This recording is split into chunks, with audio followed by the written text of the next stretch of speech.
Olá, boa tarde, que alegria estar com você nesta quinta-feira, 20 de outubro. Estamos falando com todo o Brasil, mais de 1.200 cidades conectadas com a gente neste momento. É uma alegria poder receber você aqui na minha casa, que é sua casa, programa A Vida em Foco, que vai ao ar de segunda a sexta-feira, às 3h30 da tarde. E hoje a proposta é a gente trabalhar um pouco essa questão da saúde, né? A gente sabe que você gosta desse assunto. Então o tema escolhido foi a trombose. Quais que são fatores de risco, como administrá-los, como tratar uma prevenção, qual a cura para a trombose? Vamos falar de todos esses detalhes. Temos um especialista no assunto hoje, Dr. Guilherme Figueiró Ferronato, que é cirurgião vascular do Hospital São Vicente. Vamos falar também sobre família. Qual a importância do pai na vida de um filho? Quão importante ele é quando ele está presente, quando ele participa dessa educação, e o contrário também, né? Quando ele está ausente, qual é a consequência disso? Nós vamos falar também sobre esse assunto. E eu vou mostrar para você a cidade que mais exporta ginseng aqui do Brasil. Você vai conhecer um pouco mais sobre esse mercado. E tem muito mais para você, então fique com a gente. Está começando o programa A Vida em Foco.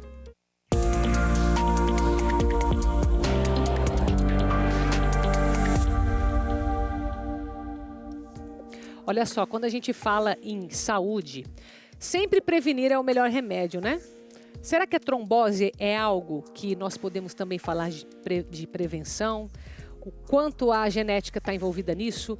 Hábitos, eles podem atrapalhar, ajudar? Então vamos entender o que você pode fazer nessa situação, caso você tenha o diagnóstico, conheça alguém. Então já aproveita para falar sobre este assunto e falar desse programa aqui com aquelas pessoas que você ama, tá? Então vamos lá, vamos receber aqui meu primeiro convidado, Dr. Guilherme Figueiró Ferronato, cirurgião vascular do Hospital São Vicente. Seja bem-vindo. Obrigado, Carol. Tudo bem? Tudo bem, e você? Graças a Deus. Eu queria antes dar uma introdução no tema, né? Definir o que é a trombose e daí junto já pode dizer as principais causas, né? Bem? A trombose, assim, nada mais é do que um coágulo, né? Um problema na circulação que a gente impede a passagem de sangue. Tá. Quando a gente fala de trombose, a gente fala muito na trombose venosa, que é o que a gente mais tem, assim, de difundido e que é uma das grandes causas de mortalidade, de problemas a longo prazo, né? E principalmente a gente tem, assim, os problemas de saúde em geral, assim, os hábitos de vida, assim, não tão saudáveis como os envolvidos no problema, digamos. Eu poderia dizer o seguinte, se eu entendi bem, se aqueles hábitos que são considerados mau hábitos para a saúde, como um geral, também vão afetar essa questão de trombose. Aquilo isso que a gente gosta de falar para todo mundo, né? Tem que fazer atividade física, se alimentar bem, exercício físico regrado, evitar o tabagismo, evitar o sobrepeso, tudo isso vai contribuir para a trombose. Tá. Claro que a gente tem outras causas pontuais, então, por exemplo, um paciente com câncer, por exemplo, tem mais risco de uma trombose, um paciente que fica muito tempo internado também. Tá. Aqueles casos daí genéticos também, que tem alguma mutação genética da coagulação, então pode desenvolver. Tirando essa questão genética, né, que acredito que a explicação seria outra, mas como que se forma esse coágulo? O que acontece é que há uma tríade que a gente chama, né? O principal ali é a estase sanguínea. O sangue fica muito parado. Isso por vários motivos, mas um deles até por exemplo, pelo repouso prolongado. Um paciente que fica internado, não se movimenta, não sai da cama. Por isso, deixa eu trazer uma situação. Porque tem dois tipos de trombose, não tem? Ou só um tipo? A trombose arterial e a trombose venosa. Tá, são esses dois tipos. Quando se fala, por exemplo, do risco de se viajar de avião ou de ficar até dentro de um carro, de um ônibus, muito tempo parado, de fato existe um risco aí porque não está... vamos dizer, a circulação ela não está no seu estado ótimo? Isso, com certeza. Isso é um risco, independente se a pessoa tem fator genético envolvido ou não? Independente do fator genético. Tá. Independente do fator genético. Nesses casos assim, de viagem muito prolongada, a gente pensa assim, principalmente em viagens acima de 4 horas. Tá. Que é o tempo assim, que a gente tem de mais A cada 4 horas seria interessante dar uma movimentada nesse sentido? Até antes. Até antes. Ah, tá. E daí, claro, quem tem outros fatores de risco, como diabetes, hipertensão, é tabagista, daí sim se somam os fatores de risco. Então, uma viagem dessas, às vezes, acaba sendo mais perigosa para esse tipo de caso, né? Entendi.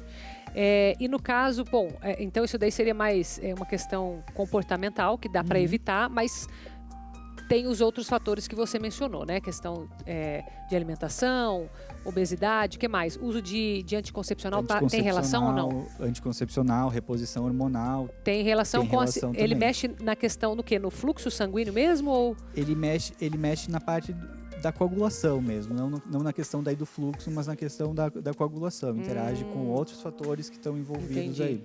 Entendi. Existe algum outro fator medicamentoso nesse sentido ou não? Medicamentoso, não. Não, mas é a questão hormonal que é mais perigoso. Tanto anticoncepcional quanto reposição hormonal, uso de hormônios. Entendi. Aquela meia de compressão, ela é efetiva nesses casos ou não? Ela ajuda, ela com certeza ajuda. Principalmente nesses casos em que vai ter um período em repouso ou sem se movimentar muito prolongado. Então, uma viagem, por exemplo. É claro que tem que fazer uma avaliação antes de sair usando a meia por conta, né? Sim. Isso porque a gente precisa ter a circulação arterial, o sangue chegando na perna adequadamente, né? Então, às vezes, algum paciente, por exemplo, diabético, às vezes não tem a circulação tão boa, então nem sempre a meia vai ser Entendi. Não é só solução, pegar o que foi bom para o meu vizinho, não necessariamente, né? Mas eu tenho curiosidade de saber como que ela funciona, porque ela faz uma compressão mais ou menos aqui, né? Ela faz a compressão da musculatura e das veias superficiais, né? Então ela acaba ajudando nesse sentido. Ela deixa as veias mais superficiais mais vazias, então o sangue não fica ali tão estagnado e vai para a circulação profunda e volta para o... Que daí tem mais potência para circular, é isso? Mais ou menos isso? Mais ou menos isso. Tá. Mais ou menos isso. Entendi. E qual que é o tratamento? Porque, primeiro, tem algum sinal que dá a trombose ou não? A pessoa percebe que ela vai ter isso? Percebe que vai ter, não. Não, só depois que dá. Já teve. Esse que é um problema, né? Ou seja, o sintoma que dá, ele já quer dizer que já instalou. E muitas vezes não tem sintomas, esse que é outro problema. Mas daí como que a pessoa descobre? Aí às vezes descobre ou fazendo um exame no futuro, fazendo uma investigação por outra causa, acaba achando uma trombose que não tinha notado, ou às vezes nem descobre. Acaba passando assintomático. Não é tão frequente, mas acontece. Mas uma trombose não tratada, ela é grave?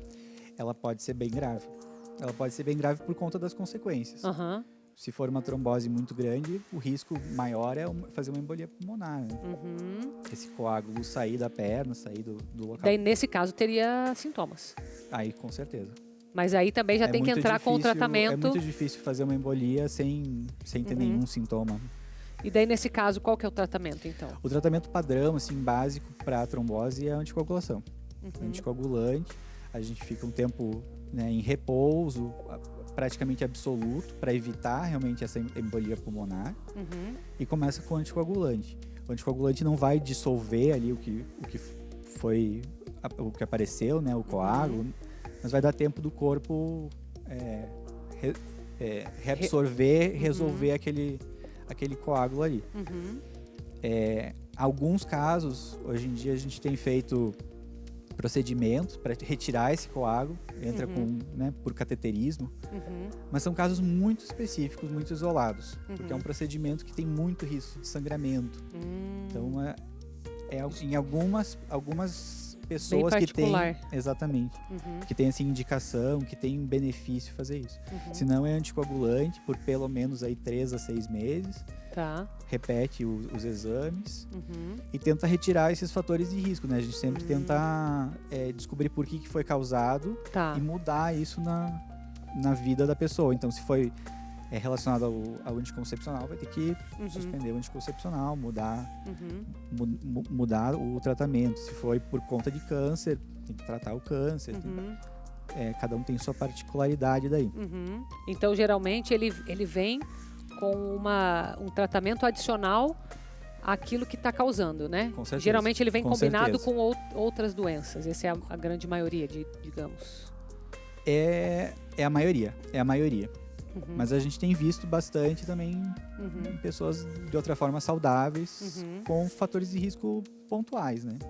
E uma vez que faça esse tratamento, tem risco dessa pessoa ter de novo uma trombose? E se ela é recorrente, o risco é maior para ela? Não? Como que é?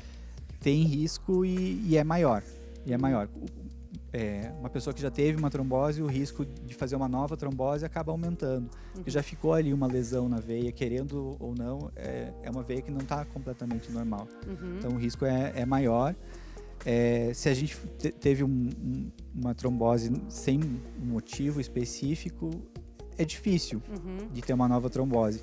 Agora, se foi uma trombose provocada por exemplo, um câncer, a chance de ter uma nova trombose é muito grande. Então, a gente acaba prolongando esse tratamento para dar tempo, digamos assim, de tratar a causa e evitar uma nova complicação. Mas é um tratamento que, além disso, envolve outros fatores. Envolve usar meia elástica, mudança de hábito de vida, tem que ter um segmento que acaba sendo praticamente para a vida inteira, né? Sempre estar de olho, se for viajar, fazer a prevenção da viagem, né? Usar meia, etc. Interessante. Envolve várias coisas no tratamento, além do anticoagulante, além da medicação. Não adianta fazer só o anticoagulante, né? Vai ter que fazer um geral, um apanhadão, um combo. Boa. Tem idade relacionada a isso ou não? Geralmente pessoas mais idosas. Diria assim, acima de 50, 60 anos começa a aumentar o risco. Mas de ter idade não tem. Qualquer um está sujeito, qualquer um pode ter, infelizmente. Então tá bom. Doutor Guilherme, te agradeço, deixando o teu contato ali, Hospital São Vicente em Curitiba, no Instagram. Muito obrigada pela tua presença. Obrigado. Obrigada a você. Hora de você se programar para a sua viagem deste ano comigo. Já anote a data dessa viagem que eu vou fazer com você. 3 a 9 de dezembro, saindo de Curitiba e indo até Campos do Jordão. A rota que nós faremos, passaremos pela Casa da Mãe, passaremos por Frei Galvão, Mosteiro da Sagrada Face, faremos o Rosário, no caminho do Rosário. E olha só, você vai ter uma experiência cultural, uma experiência que também é de conhecimento sobre a história da igreja, sobre aqueles santos que estão nesses locais que a gente vai passar. Além da parte turística, que também está incluso nesse passeio. Então, é um momento para você descansar, para você agradecer pelo teu ano, para você já pedir pelo próximo ano e voltar renovada e renovado para receber os teus parentes ou para ir para casa dos teus parentes no Natal. Comecinho de dezembro, primeira semana, do dia 3 ao dia 9, nós vamos sair então juntos. Tá aí o telefone da Libermundo para você pegar mais informações e se planejar. E não se enrola, porque nós já estamos com o grupo se formando, você pode entrar junto com a gente. 419-9965-0377. Aproveita e mandar uma mensagem de WhatsApp para a Libermundo, para você de fato se programar. E na volta a gente fala sobre família, sobre relacionamento entre os pais, o pai mesmo. A importância do pai no relacionamento com os filhos. Já eu volto.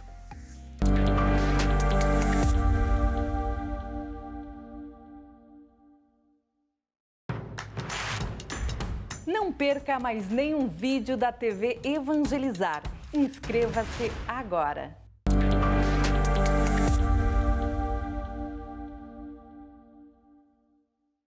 Estamos de volta nesta quinta-feira com o programa A Vida em Foco. É muito bom ter a sua companhia, ainda mais para falar sobre um assunto que envolve as famílias.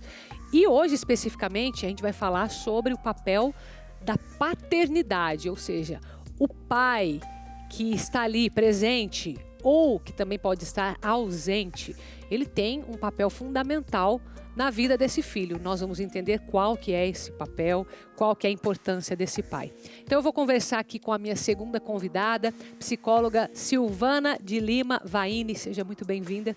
Vamos falar então do papel dos pais, né? Eu não gosto de usar a palavra pais porque vai parecer que é pai e mãe. É paternidade aqui o nosso assunto, né? Então qual que é a importância desse pai na vida de um filho e considerando mesmo a criação que é mais presença de mãe do que de pai na grande maioria. Não é regra, né? Mas na grande maioria. Então, assim, né, Carol? São papéis diferentes. E são papéis que são sociais, históricos, há muito tempo, né? Então, quando a gente fala de ser humano, a gente precisa falar que o ser humano é biopsicossocial.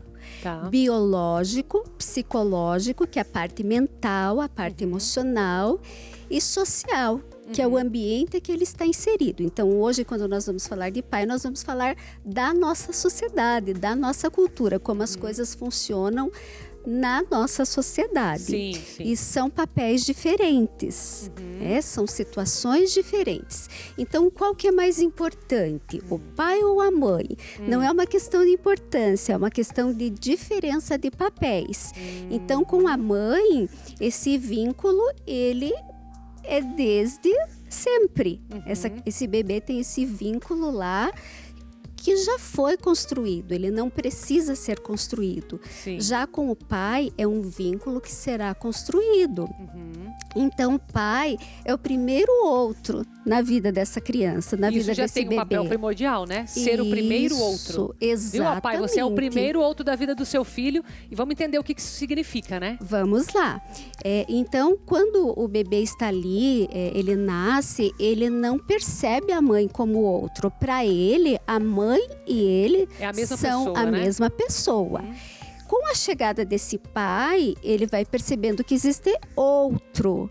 E é ali que ele aprende a se relacionar com Olha esse só. meio, com esse mundo. Então, se esse relacionamento for um relacionamento legal, saudável, se esse pai é um pai legal, ele vai registrar o quê? Que o relacionamento com o mundo, com o ambiente, com o outro é uma coisa boa. No entanto, o contrário também é verdadeiro. Se esse pai não for um cara legal, se esse relacionamento não for legal, esse bebê vai registrar que o outro não é legal, que relacionar-me com o outro não é legal, que a relação com o mundo não é legal. Então, a chegada desse pai como o primeiro outro na vida dessa criança é muito importante. Nossa, que legal, porque é interessante você dar essa visão que eu entendi, é psicológica, mas tem muito do social também, né? Isso. Quer dizer, se o bebê, ele entende que ele é parte da mãe nesse começo e o pai chega com este papel social, então a gente está falando muito de relacionamento, né? E geralmente o homem, ele tem um papel social muito grande na nossa cultura, né? E ele está ensinando isso para o filho desde desse primeiro contato. Vamos dizer que esse pai, ele seja...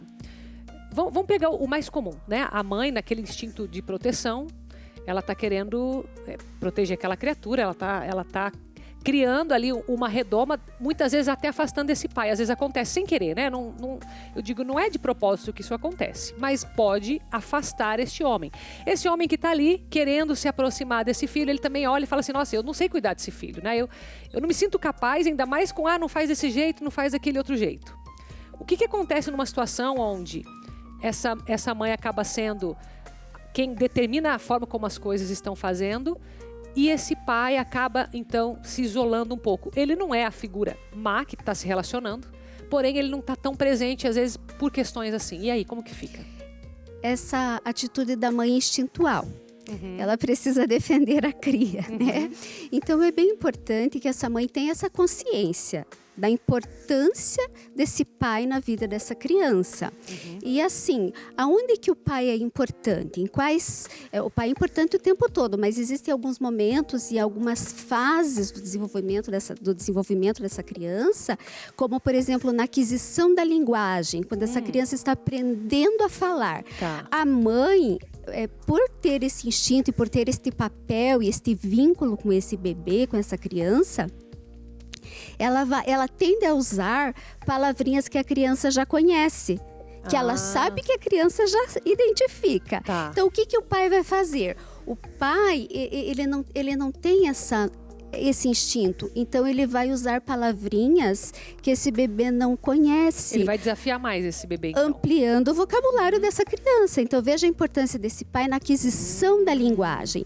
Uma outra coisa bem legal que é importante falar aqui é assim, né? As brincadeiras. Já repararam como brincadeira de pai e de mãe é diferente? Sim, sim, é diferente. Brincadeira, né? De mãe é assim, mais protetora, aquela coisa mais assim. O pai é mais destrambelhado, aquelas brincadeiras mais perigosas, mais desafiadoras, né?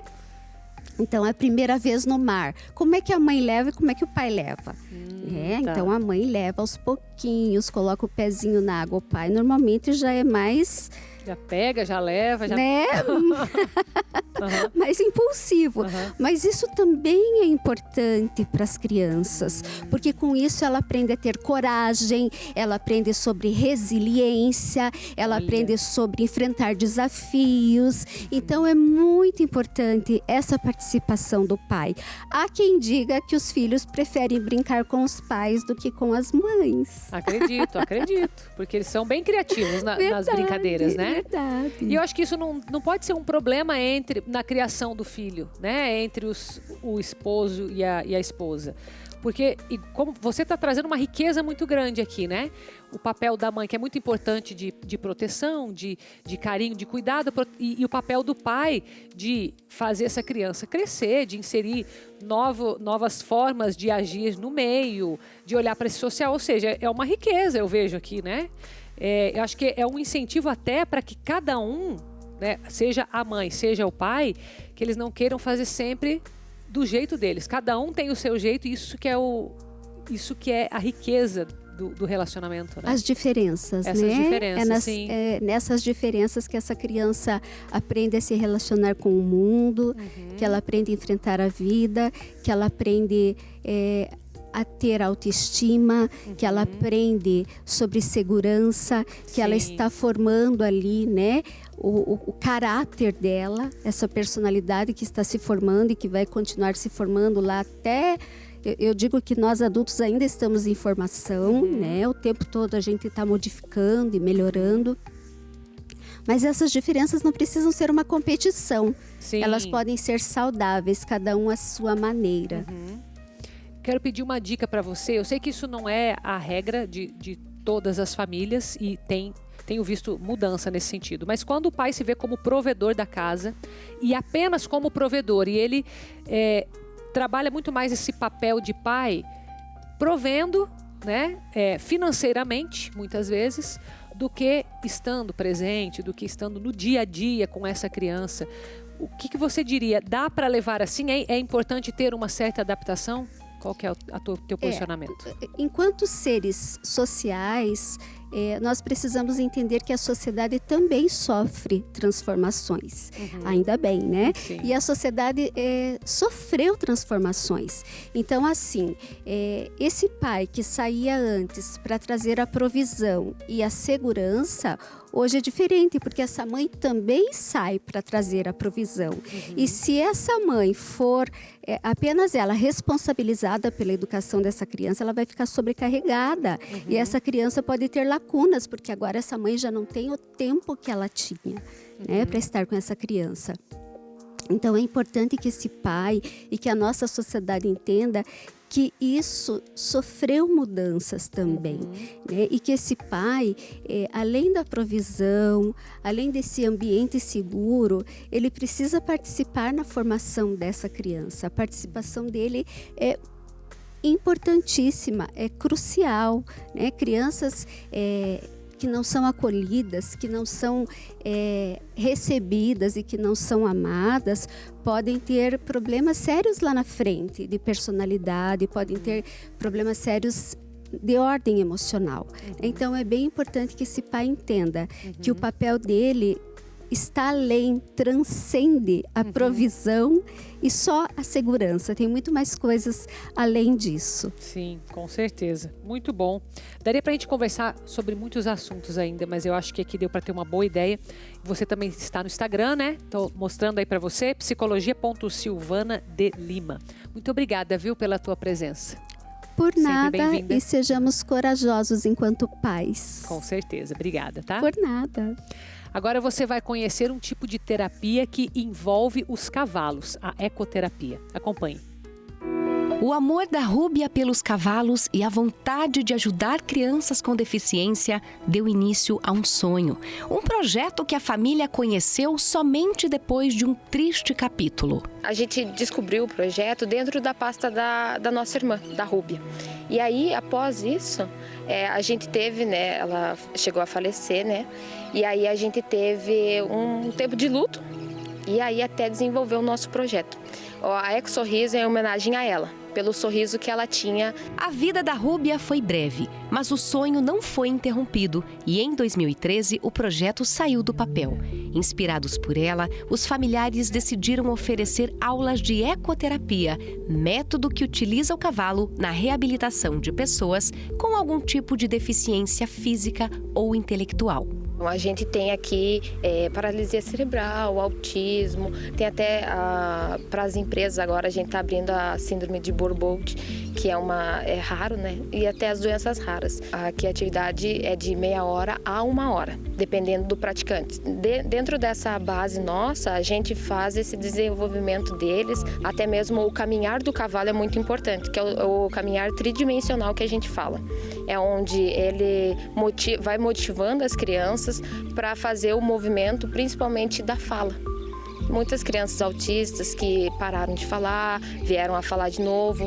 O Rodrigo tem autismo e, por orientação médica, há 4 anos começou a fazer ecoterapia. O pai conta que a melhora dele surpreendeu. Ele melhorou a postura, porque ele tinha uma tendência de ficar com o corpo inclinado. E, além disso, né, toda a parte social, integração e a sociabilização que ele encontra nesse ambiente, né, com a ecoterapia, ajuda bastante para ele. Você se sente feliz, se sente bem? Conta pra mim. Feliz, sim. O André também é autista e há 1 ano começou a fazer terapia com cavalos, uma atividade que mudou a vida dele. Os cavalos, eles são um tipo de terapia muito alta para mim. Eu, sinceramente, quero dedicar minha vida para isso, pois eu me sinto muito bem com isso. Me sinto bem, me sinto livre.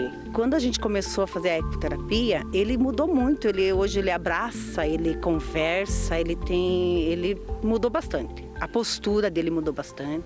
E a evolução dos alunos só é possível graças a essa forma lúdica de trabalhar. E o que começou como uma forma de homenagear a irmã, cresceu e se tornou um objetivo de vida. Até hoje, o projeto já atendeu 600 crianças. E por trás de cada história, tem uma recompensa. Então, o que eu dou, eu estou recebendo. De uma outra forma, mas eu estou recebendo. Então, por isso que eu digo, é o sorriso, é o abraço, é o carinho, o sorriso dela. Que eu encontro das crianças, todo dia quando acordo.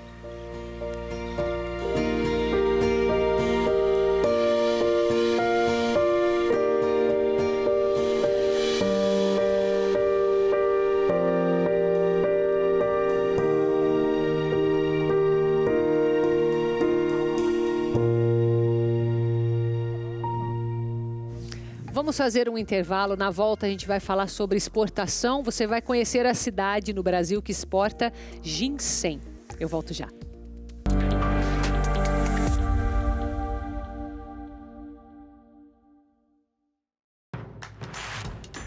Não perca mais nenhum vídeo da TV Evangelizar. Inscreva-se agora.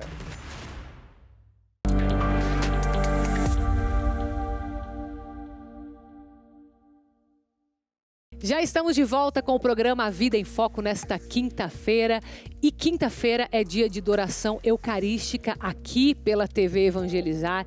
Então, já coloque um lembrete para você poder acompanhar esse momento, que vai começar com a Santa Missa a partir das 5h45 da tarde, com o padre Reginaldo Manzotti. E logo em seguida, coladinho, a adoração a partir das 7 horas da noite. O que é importante você saber? Que o tema desta quinta-feira eucarística é Jesus Eucarístico, derrubai as muralhas. Você pode assistir do conforto da sua casa, direto pela TV Evangelizar, e você pode vir pessoalmente também, se for o seu caso. Mas nós estaremos aqui em adoração a Jesus Eucarístico, porque quinta-feira é o dia dedicado à Sagrada Eucaristia aqui na TV Evangelizar. Agora quero te chamar para ir até Querência do Norte, essa cidade que exporta o ginseng. Se você não sabe o que é, você vai ver agora nessa matéria. E exporta para todo o mundo. Acompanhe um pouco mais. Localizado na região noroeste do Paraná, o pequeno município de Querência do Norte é hoje o único produtor de ginseng da espécie Glomerata no Brasil. Muito usado pelas indústrias de cosméticos e medicamentos, sua eficácia foi comprovada na década de 80, após estudos apontarem que ele pode ser usado como tônico e em tratamentos para diabetes. A raiz é cultivada no município há quase 2 décadas. Antes era comercializada em feiras pelo interior do Paraná. Mas em 2017, a qualidade do ginseng brasileiro chamou a atenção de outros países. E hoje, 95% da produção é exportada. Seu Misael explica que o segredo para a raiz brasileira ser cobiçada lá fora está na forma em como é cultivada. O melhor ginseng do mundo está em Querência do Norte. Por quê? É uma planta que se adapta muito bem ao solo, clima, altitude. Então, tudo isso faz com que ele seja um ginseng diferenciado. O processo de cultivo do ginseng é orgânico e quase todo manual, desde a plantação até a colheita. Para tirar a raiz do solo, os produtores usam poucas ferramentas. Tudo é entregue na associação que dá continuação ao processo com a lavagem das raízes. E aqui, eles contam com a ajuda de uma máquina para facilitar na limpeza. Nos tanques, água e hipoclorito de sódio para desinfecção. E depois é dado início ao processo de secagem, todo feito de forma natural, que pode levar de 15 a 30 dias. Depois disso, o ginseng é processado em forma de chips, triturado e em pó. E está pronto para ser encaminhado à Ásia e Europa. Quando a gente começou, no início, tinha poucos compradores, né? Tanto que a partir de 2015, 2017, foi quando nós fizemos o primeiro contrato com a França. Aí, a partir daí, depois veio em seguida os japoneses e depois, por último, agora os chineses. Que toda a nossa produção, 95%, a gente exporta. E tem novos países agora interessados, em Taiwan, Estados Unidos. Nós vamos ter que ampliar nossa área para poder atender essa demanda. O cultivo da raiz ajuda a movimentar a economia da cidade. Seu Valdir é um dos 8 produtores que hoje cultivam a planta em Querência do Norte. Atualmente, ele tem uma área de quase 4 hectares plantados. E é daí que vem o seu sustento. Antigamente eu fazia em casa, né? Beneficiava em casa, era pouco, né? Eu mexia com a lavoura de mandioca também. Hoje eu só estou com ginseng, né? Aí hoje vale a pena, hoje para exportação está compensando. No geral, o cultivo da raiz é simples. Tem alguns pontos básicos que a gente tem que levar em conta. Bom, primeiro, é uma atividade para a agricultura familiar. Não existe maquinários, a maioria é mão de obra mesmo, uma ou outra coisa que você vai fazer com o trator. Segundo, é um produto totalmente orgânico. Não existe produto químico que se use no ginseng. Adubação orgânica, hoje não existe praga, né? Uma ou outra que existe, o produtor convive com ela através de alguns controles biológicos. O solo, em geral, qualquer tipo de solo é possível, apesar do solo de Querência ele ser bastante orgânico, né, na onde é feita a produção de ginseng. Segundo o levantamento feito pela Secretaria da Agricultura e do Abastecimento e do Departamento de Economia Rural do Paraná, em 2020, Querência do Norte tinha 54 hectares plantados da raiz. Em 2021, de acordo com a Associação dos Pequenos Produtores de Ginseng, esse número caiu para 25 hectares. Mesmo assim, até o final deste ano, os produtores devem exportar cerca de 20 toneladas de ginseng. Mas a meta é aumentar a produção nos próximos anos. Nós somos 27 associados, mas apenas 8 associados que produzem, as famílias que produzem. Agora, nossa intenção é inserir novos produtores associados a produzir, para aumentar a produção e atender essa demanda. Então, nós queremos aí nos próximos 2 anos triplicar nossa área de plantio hoje. Vamos falar um pouquinho sobre preservação ambiental. Nós sabemos que a Mata Atlântica, não é de hoje não, viu? Faz anos que a Mata Atlântica está sendo degradada, mas nós temos alguns bons exemplos também de preservação, como esse que você vai ver na nossa matéria agora. Roda lá, produção. Uma área grande, mas que já foi maior. Agora ela é cuidada por quem vive aqui. Hoje a gente tem aqui nessa região problemas com desmatamento, com caça, né? Temos algumas atividades também, por exemplo, portuárias, que acabam afetando, de certa forma, essas áreas, essas unidades de conservação. Hoje a Mata Atlântica está concentrada numa faixa de Santa Catarina, Paraná e São Paulo. São mais de 2 milhões de hectares que pertencem à reserva de conservação. Por lá, o trabalho para manter a vida é constante. A gente desenvolve uma série de atividades aqui visando a proteção, né, dessas áreas e também a restauração ecológica de áreas que estavam degradadas ou ainda estão degradadas dentro dessas áreas. O processo de recuperação é tão importante que no ano de 2000, 1.500 hectares das 3 reservas de Mata Atlântica estavam assim, degradadas. Ao longo dos 22 anos, plantando e preservando, que o cenário mudou. Olha o tamanho que a floresta já está. E a gente fala que para uma floresta atingir um estágio mais ou menos de equilíbrio é de 80 a 100 anos. Né? Então ainda tem muito tempo pela frente e a gente precisa cuidar, proteger essas áreas para que elas cumpram esse papel, né, que é tão importante para a nossa sociedade. Essa combinação de rios, florestas e montanhas são cuidadas por eles, para que elas tenham um lar. E já dá para ver os avanços. O papagaio de cara roxa, ameaçado de extinção, até já começa a aparecer. O papagaio de cara roxa, para se reproduzir, ele depende de árvores antigas, porque ele se reproduz dentro dos buracos, que a gente chama de oco dessas árvores, e só árvores muito antigas formam essas cavidades. Além disso, em relação aos papagaios, o comércio ilegal dessas espécies. Durante a estação reprodutiva, os papagaios então procuram essas cavidades para se reproduzir, e as pessoas que procuram esses filhotes para o comércio ilegal, elas ou retiram os filhotes dessas cavidades dos ninhos ou acabam cortando a madeira, a árvore, ninho, para pegar os filhotes. A maioria dos filhotes não sobrevivem e abastecem um comércio ilegal, né, de animais silvestres aí. Uma indústria criminosa que ocupa o 4º lugar no ranking de crimes internacionais. As autoridades trabalham para diminuir essa prática e toda ajuda é essencial. A gente procura intensificar esse policiamento, porque a gente sabe que o maior índice de caça são nessa temporada. Então a gente procura fazer o policiamento preventivo e também a gente procura contato com a comunidade. Esse relacionamento com eles, né? Eles pegam confiança em você e passam diretamente para você as denúncias. Então a gente trabalha muito em cima de denúncias, né? Onde é fácil da gente ir atrás e combater essas práticas, né, de crimes ambientais. Cuide, plante. Você precisa dela para viver. E agora que eles estão acomodados, em casa, não os incomode.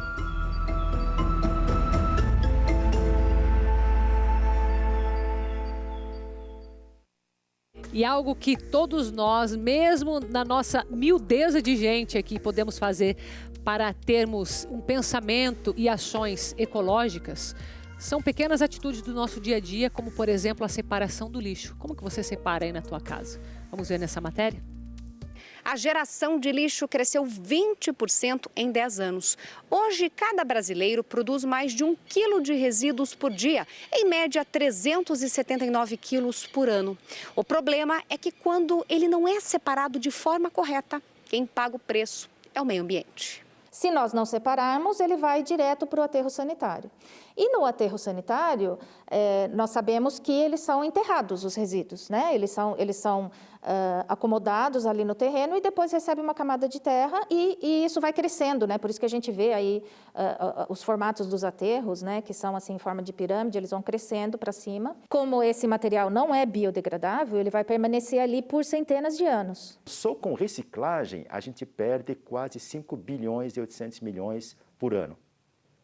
Então, além de ter um recurso econômico que vai ser, nós estamos perdendo a parte social. Tem muita gente que depende, se às vezes consegue utilizar isso como renda, eles conseguem sobreviver. No Brasil, mesmo com a legislação, a questão do lixo ainda é um desafio. Temos a disciplina legislativa, temos a disciplina legal, só que falta que as pessoas tenham a ciência ecológica e a consciência educacional ecológica também. Mas em um momento que a gente não para e sentir que uma educação ambiental mais objetiva e responsável, ou seja, temos que pensar como um todo, de maneira coletiva, não adianta ter a lei. O que precisamos é ter a educação ambiental. Consciência que a Caroline já tem. Separar o lixo faz parte da rotina. A princípio, eu tenho a lixeira só para o reciclável, né? E a outra para o orgânico. Como eu tenho 2 crianças também, tem a lixeira das fraldas também separado. E, digamos, se eu vejo que tem algum material diferente, eu tento separar na hora de descartar lá na lixeira principal. E se você ainda não tem esse hábito, nunca é tarde para começar. O meio ambiente agradece. Na dúvida, coloque na lixeira do reciclável. Porque o que vai acontecer? Ele vai chegar lá na cooperativa da separação, lá com os catadores, e eles vão saber se vai ser reciclável ou não, se vai ser vendido ou não. Se a gente não separar, se a gente ficar em dúvida, eu não sei se esse material é reciclável, vou colocar na lixeira do não reciclável. Acabou, vai para o aterro. Então, a gente não deu a chance desse material. Se a gente não sabe, pode ser que ele seja reciclável. E a gente acabou perdendo essa chance. E já que nós estamos tão focados hoje em ecologia, vamos entender mais o que é a ecologia no nosso Evangelizar Ensina. A palavra ecologia vem do grego. Ela é a junção das palavras oikos, que significa casa, e logos, que significa estudo. Sendo assim, o termo ecologia faz uma referência ao estudo da casa de cada organismo do planeta. Ao estudar a ecologia, os ecólogos conseguem visualizar de maneira mais clara como as espécies interagem entre si. O Brasil abriga a maior biodiversidade do planeta. São cerca de 100 mil espécies animais e cerca de 43 mil espécies de vegetais. No país também estão 20% das espécies de plantas do mundo, 17% das aves e 14% dos anfíbios. E se tratando de questões ecológicas, o Brasil sempre se destacou perante o mundo. É no nosso território que está localizada a maior parte da floresta amazônica, considerado um importante bioma tropical que sempre esteve sob os olhos da comunidade científica internacional. O Brasil também possui um dos ecossistemas mais ricos que existem, a Mata Atlântica. Ela abrange as maiores cidades e regiões metropolitanas do país. De acordo com um levantamento feito pela Fundação SOS Mata Atlântica, esse bioma é responsável por garantir a qualidade de vida para mais de 70% da população brasileira. Mas uma triste realidade é que, ao mesmo tempo que o Brasil é líder em biodiversidade, pesquisas apontam que o país lidera na questão dos desmatamentos das florestas. E deixa eu te fazer um convite especial, porque o programa de amanhã é sim todo especial. Nós vamos pegar esse tema de Outubro Rosa e vamos trazer uma mulherada ali pra gente falar sobre esse assunto de várias especialidades, tá? Mas a gente vai ter música, além dessas convidadas especiais, vamos ter artesanato e não vai ser aqui nesse estúdio, vai ser aqui do lado, no auditório. Então o programa é um pouco mais extenso para você poder curtir junto comigo, absorver tudo que a gente vai conversar ali, vai ser bem bacana. Então espero você no mesmo horário, às 3h30 da tarde, ao vivo para todo o Brasil, aqui pela TV Evangelizar. Beijo, fica com Deus, até amanhã.